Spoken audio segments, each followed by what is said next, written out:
Thank you, Mr. Speaker Pro Tem. I could almost hear the joy of, hey, it's only 30 minutes this time, not an hour. Mr. Speaker Pro Tem, I want to do just a handful of things. One of these days, we're going to have not enough noise about the facts, the numbers, the data, the debt, those things, that we can come in and sort of do our boards, our charts on things that actually reduce spending and modernize. But I do want to sort of start with this. We have spent, since last summer, working on pieces of legislation. When the Wall Street Journal series, ProPublica series, came out about the scale of bad acts that were happening in what we call Medicare Part C, which is Medicare Advantage for most of us, which is now, I think, about 55% of the Medicare population. We've been working on that to sort of modernize it. And so for all the lobbyists who are making money trying to beat us up for trying to actually fix it, I'll warn you, the legislation's almost done. We now have to work with the economists and the other things to score. We've been stunned that, though, it continues. Even last Thursday, I think there was a whole nother set of investigations or indictments announced. All right, let's get on to some of the math here. Mr. Speaker, I've come behind the microphone many times and talked about the scale of debt. We borrow about $72,000 per second. Some of our math next year, that goes up to about $82,000 borrowing per second. But if you're a country that needs to borrow about $6 billion a day, so we borrow about $6 billion a day, what happens in a world where you actually, the liquidity of the debt markets? So I grabbed an article that was in one of my, I think it was in one of my bond publications because I have some weird reading habits. Japan prepares to use its role as America's largest creditor as leverage in Trump's trade talks.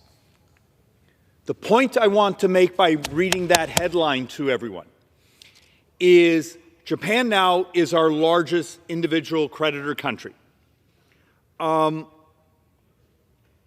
So when you have a country that has $900 billion, maybe $1 trillion of U.S. sovereign debt, and you walk in the door and say, we want to renegotiate some of our trade pact with you, or we want to build an actual trade pact with you, and they look at you and say, but we right now take those dollars that you send us because you've been buying our stuff, and we're buying your debt. The fact of the matter is, if you're a country that's borrowing $6 billion a day, does anyone understand the fragility? And I'm going to use that fancy word a couple times, because also interest. We're actually seeing some indications that when we get out of extraordinary measures, for everyone who doesn't understand, we hit the debt ceiling a couple months ago. So right now, the Treasury, every day for that $6 billion shortfall, is juggling money internally and borrowing it out of the military retirement accounts or our thrift savings account, the cash accounts, and those things. So we're doing internal borrowing.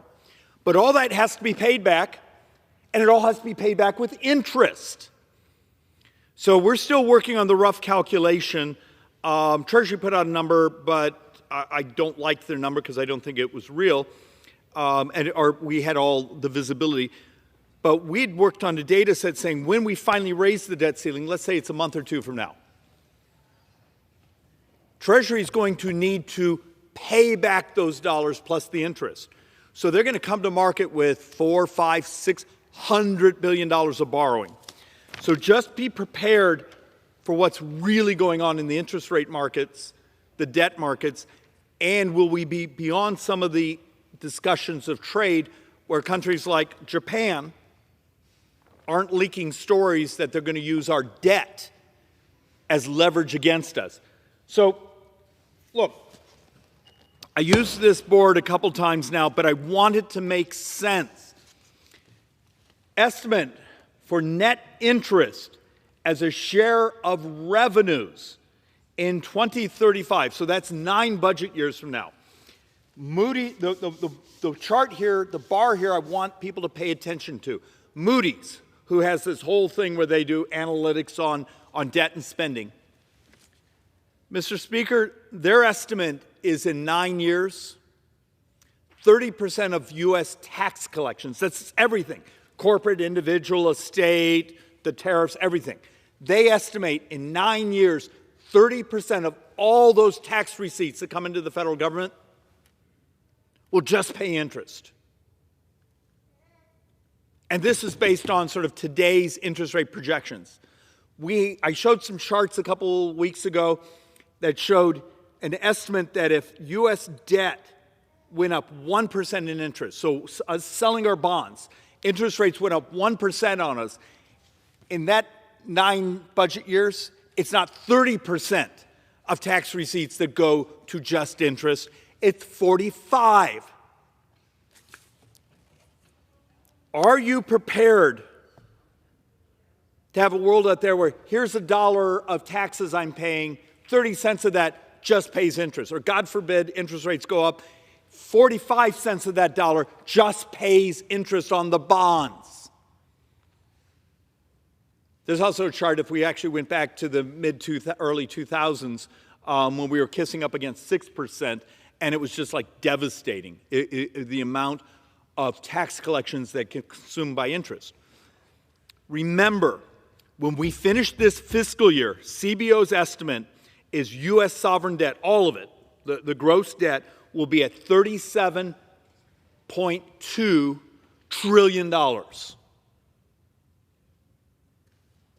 And the thing we're not supposed to tell people because it hurts their feelings, gets them upset, but it's called math, is over the next 10 years, the vast majority of debt is interest and healthcare costs, mostly Medicare. So unless you're willing to have honest conversations that debt, deficits, and demographics, the demographics is the driver of U.S. sovereign debt. We have a shortage of young people in America. We have foreigners come and get educated here, and we send them home because we're so brilliant. And healthcare costs, we do all this game playing around here where our healthcare discussions are about healthcare finance, not about changing the cost of healthcare. Think about this. The ACA, many of you know it as Obamacare. It's a financing bill. It is a financing bill. It's who gets subsidized, who has to pay. The Republican alternative was a financing bill. Medicare for All is a financing bill. We don't have the discussion of how to revolutionize, either through technology, a healthier society, taking on obesity, the things that drive the cost of healthcare. How about this concept of we build a healthier society, we use technology. You know, I'm wearing one of these Oura rings. We're doing experiments in our office with other wearables, trying to build data. Is that Republican or Democrat? It's just data. And I don't know why we haven't been able to build a love connection here, or policy connection, or whatever the hell we're supposed to call it, between the left and the right, saying, what would happen if we could engage in policies that change the price of healthcare? Instead, we do these debates because everything in Washington is about the money. The people marching up and down our hallways here, they're not coming in our office to say, David, adopt technology, lower the price of living, lower the price of healthcare. It's, we want more money, or we want you to build a barrier to entry to our competition. We call it rent seeking if you remember your high school economics class. So let's take a look here. I need you to understand how rough our position is in the world right now. Global 10-year borrowing rates. And I've brought the charts before. We've been bouncing between like the 13th, I think we fell to the 12th and the 14th, where other countries are able to sell their bonds cheaper. But the one that just enrages me, here's Greece. Greece can sell a 10-year bond cheaper than the United States today. So when you run around thinking the United States, we are the gold standard, well, we're also screwing up our extraordinary privilege of having the world reserve currency and the dollars coming back to us, because you start to see the slowdown in buying U.S. sovereign debt. And we don't know the real numbers, Mr. Speaker, because we're in extraordinary measures. We're not coming to market with new debt. But think about this. Here's the countries that can sell a 10-year bond cheaper than the United States. Italy, Greece, France, Canada, Germany, China, Japan, all can sell a 10-year bond cheaper than the United States. Lower interest rate. Does that make anyone concerned? I think I have a chart that shows the United States will consume 30 to 40% of all the world capital that's going to sovereign debt in the next decade. But we're not supposed to talk about that. And then the absurdity from the left, well, we tax rich people more. Okay. In the best, you might get a point and a half percent of GDP. For all the things we talk about cutting, you get about 1 point. So the 2.5. Mr. Speaker, this year we're on pace to borrow 7.3% of the entire economy just this year. One of our charts, and I think this one comes straight from CBO, says with that little change in interest rates, 2035, we may be well over 9% of the entire economy that year borrowed money. And it doesn't have to be this way. You know, we're doing this reconciliation, negotiations, all those things. And the inability of groups that come in the office and demand more money to come in with an idea saying, hey, you know, maybe we shouldn't be spending billions and billions and billions and billions of dollars on duplicative MRI scans or the things we just waste money on. Because it turns out that waste, you know, some people come behind these microphones, call it fraud. That waste turns out to be many of the bureaucracies, many of the business models. That's their profit model. And it doesn't have to be this way. So you start to take a look at the actual data. Last year, if you do the gross interest, that's what we sold publicly and had to pay interest out. Internally, when we borrow money from the Social Security Trust Fund or these other things, which all that money's already been borrowed, we have to pay interest back. So when Social Security redeems its bonds, we pay them back the money they need for that next month checks to come out, because remember, Social Security is running about a little less than a structural 25% shortfall from tax collections to checks out the door. We also pay them interest. So last year we spent $1,133 billion in interest. Our best estimate right now is this year your government will spend about just a little shy, probably about 1.3 trillion in interest. Why that's important? You do realize that's more than defense? Let's take a look at this. Think about that. Starting in about 2022, our interest became more than the DoD budget, Department of Defense budget. How many of the public understand that? That interest, if you actually do the gross interest, is now the second biggest spend in the United States. Social Security comes in about $1.480 trillion. Interest this year will probably come in at, 1.213. So interest now is number 2. Defense actually is coming in around number 4 now. So Social Security, interest, Medicare, defense. How many times do you hear people come behind these microphones and actually at least know their basic math or want to tell the truth to the voters? And once again, is this Republican or Democrat? It's just math. It's an obligation we have to pay. And we're going to do what about it? We are going to squeeze out our ability to do the things that we believe are important for protecting the Constitution and the society. Because God forbid, the bond markets forbid, that we all of a sudden start to have a spike in interest rates.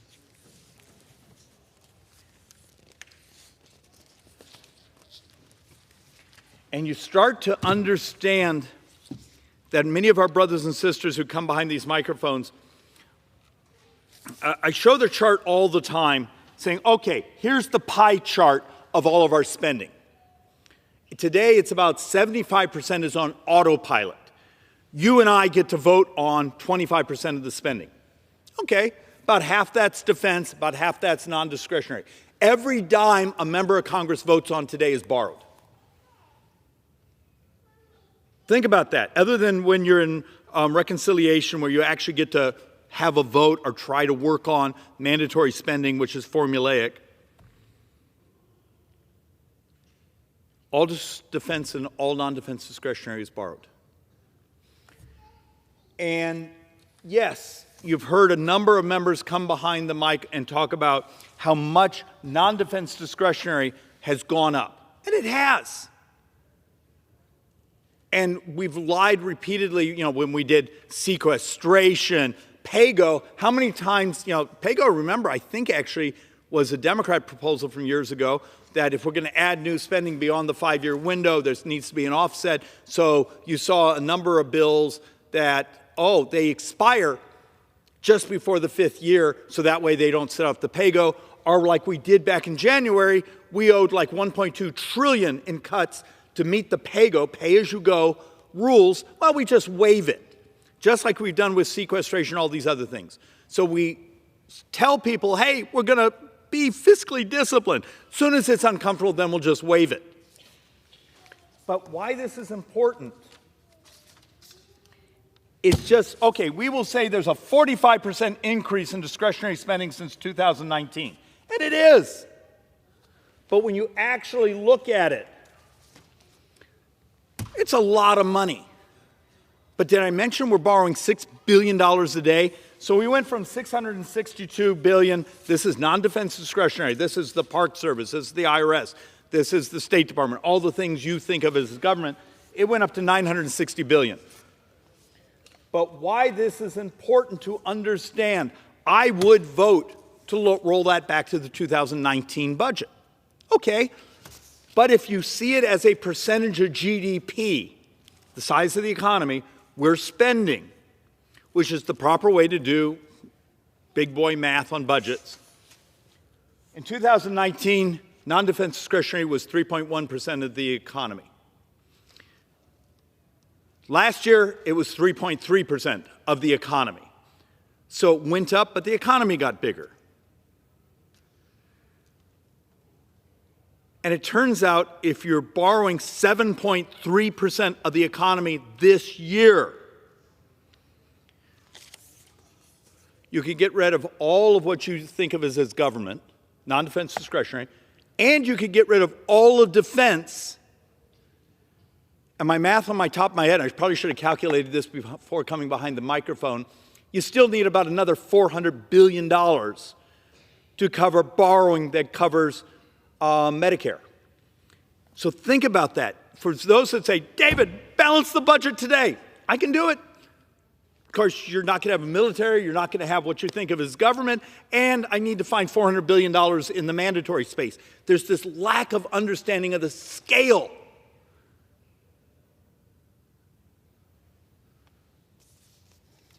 And getting old.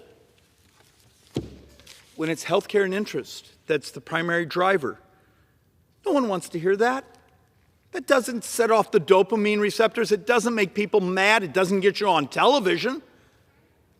If you tell the truth about the drivers of U.S. sovereign debt, you will never end up on MSNBC or Fox or those because no one wants to hear the actual math. We want things that anger people. Turns out good accounting isn't really that exciting, but it's math.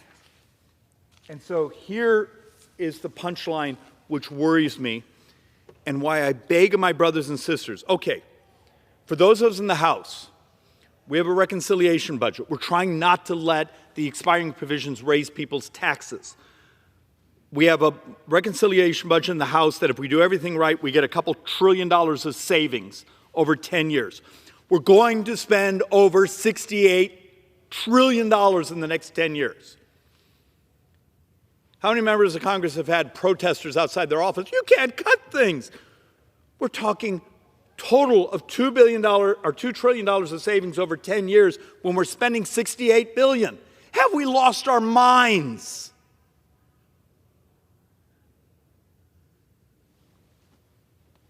And yet,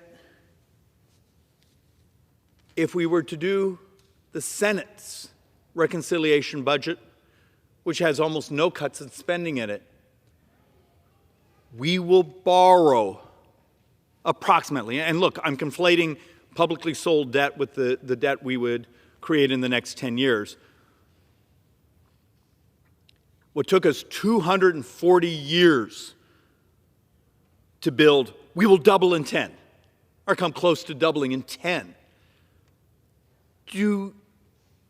Does this body, to the lobbyists in the hallways, to the groups in the hallways demanding more spending, to any of the staffers who might not have a life so they're watching this, do you really think the bond markets aren't going to go, hey, they're doubling U.S. debt. Maybe we should ask for a little premium, that's called a term premium, on U.S. sovereign debt. But I just showed you and told you what happens if we go up 1%. Just that 1 point is $3 trillion of additional interest. It's more than everything we're talking about trying to cut. So here's your balance. How do you communicate to the people we borrow money from that we're good credit risk? We're going to pay you back. We're going to pay you back appropriately. We're not going to say crazy things of, maybe we should force you to go longer on the bonds, or maybe we should ask you to do this or that. You can't do that. You don't screw with your bankers. And just in the article, we're already up against the leverage of, this one's about Japan, but I don't know why it's not about other countries, using the fact that we've used them, we've needed them to finance our debt. And then we intend to leverage them. Okay, they need trade with us. Let's use that leverage, but let's also be respectful of the fact they're one of our bankers. And understand the fact, Mr. Speaker, if we don't get our act together, United States is on track to double its borrowing over the next 10 years. And if that becomes the perception in the world debt markets, we're going to pay a penalty for it. And that penalty is really expensive. And with that, Mr. Speaker, I'm going to go back to the office and have more coffee. I appreciate your tolerance, and I yield back.